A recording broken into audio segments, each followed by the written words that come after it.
એક મહત્વના સમાચાર પર નજર કરીશું। મહત્વના સમાચાર મળી રહ્યા છે તો દિયોદર આરામ ગૃહ આગળ જિલ્લાની માંગણીને લઈ સ્થાનિક લોકો અનશન પર બેઠા છે। ઓગળ જિલ્લાની માંગણીને લઈને છઠ્ઠા દિવસે પણ આ વિરોધ યથાવત જોવા મળી રહ્યો છે। તો બનાસકાંઠા જિલ્લાના વિભાજનની જાહેરાત બાદ દિયોદરને ઓગળ જિલ્લો જાહેર કરવાની માંગ થઈ રહી છે, ત્યારે દિયોદરમાં જિલ્લાની માંગને લઈને છઠ્ઠા દિવસે પણ આ વિરોધ યથાવત છે। દિયોદરમાં જાહેર સભામાં સ્થાનિક બેનરો અને હાથમાં માળા લઈને ઉપવાસ પર બેઠા હતા। દિયોદર આરામ ગૃહ આગળ સ્થાનિક લોકોના દેખાવ જોવા મળ્યા હતા। આ વિરોધમાં મોટી સંખ્યામાં લોકો જોડાયા હતા।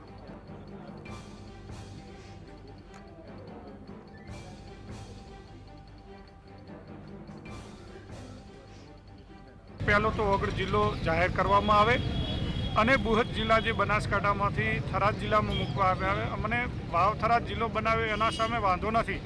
અમારો વાંધો જે વર્ષો જૂની ઓગળ જિલ્લા સંકલન સમિતિની લડાઈ હતી કે ભાઈ ઓગળ જિલ્લો એ બધાને મધ્યમાં પડતો દિયોદર મત વિસ્તાર હતો, ત્યાં ઓગળ જિલ્લો બનાવવામાં આવે, પરંતુ રાજ્ય સરકારે બહુ મોટો અન્યાય કર્યો છે। ત્યારે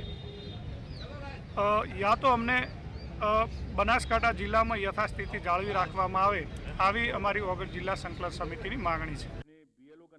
કારણ કે છેલ્લા 5-7 વર્ષથી ઓગળ જિલ્લાની જે વાત હતી ને બનાસકાંઠા જિલ્લામાં નવો જિલ્લો બનવાની જે ઓગળ જિલ્લો જ બનવાનો હતો એના બે પ્રમાણ છે કે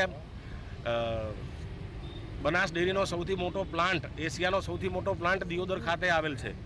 એટલે એ વખતે બી સરકારની ગણતરી એ જ હતી કે ભવિષ્યમાં દિયોદર એનું મુખ્ય મથક થાય અને જિલ્લો વિભાજિત થાય, ઓગળ જિલ્લો બને। કોર્ટનું આટલું મોટું બિલ્ડિંગ, 4 માળનું બિલ્ડિંગ છે, જેમાં 25 થી 30 પ્રકારની અને અલગ અલગ પ્રકારની કોર્ટો ચાલી શકે એટલી વ્યવસ્થા સરકારે ઊભી કરેલ છે। એ બી ભવિષ્યમાં જિલ્લાનું મથક બનવાનું છે એમ ગણતરી